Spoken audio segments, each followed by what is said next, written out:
Welcome back to Money Reset, the podcast that helps you build your wealth, reset your money mindset, and plan for the financial future you're proud of. I'm Budget Babe, and today on Money Monday, we're answering one of the most common questions I hear. What should I do with my first $1,000 savings? Reaching that first $1,000 is a huge milestone. Whether you scraped it together by cutting spending, started a side hustle, or finally got your first big paycheck. But once you have it, it's easy to feel paralyzed. Do you pay off debt? Do you start investing? Or should you just stick it in savings? Today, I'm breaking it down step by step so you can make the smartest choice for your situation. First, let's celebrate. You saved your first $1,000. You're ahead of almost 60% of Americans who don't even have that much set aside for emergencies. That money gives you options.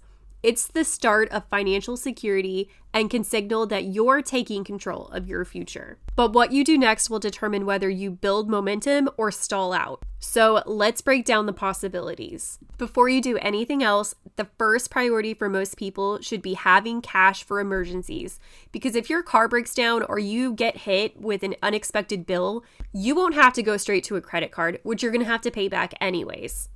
If you don't already have $1,000 set aside for emergencies, keep your first $1,000 in a safe, liquid account like a high-yield savings account. This small emergency fund covers most unexpected expenses. Think car repairs, medical bills, or an emergency flight home. Having even a starter fund helps you avoid adding new debt when life happens. Remember, your goal is to protect your budget from surprises that could knock you off course. Once your starter emergency fund is in place, the next step depends on your debt situation. Do you have credit cards or personal loans with interest rates above 7%? These debts grow faster than almost any investment. Next, consider using your next savings beyond $1,000 to start knocking down that high interest debt, because every dollar you pay off guarantees you a return equal to your interest rate. For example, if you have $2,500 on a credit card at 20% interest, paying it off is like earning a guaranteed 20% return on your money, which you won't find anywhere else in the stock market. But don't wipe out your $1,000 emergency fund to do this. Keep it in place so you don't fall back into debt when emergencies do happen. After high interest debt is under control, work on growing your emergency fund from $1,000 to 3 to 6 months of living expenses. This gives you breathing room if you lose your job or face a major crisis. Use a high-yield savings account so your cash earns interest while it waits. Set a monthly savings goal and automate transfers so you keep growing your safety net. For example, if your expenses are $2,500 per month, aim for $7,500 to $15,000 total. It might take time, but your first $1,000 proves you can do it. Once you have a solid emergency fund and your high interest debts are gone, it's time to make your money grow, and the best way to do that is investing. If your employer offers a 401k with a match, contribute at least enough to get the full match because that's free money. Next, consider opening a Roth IRA.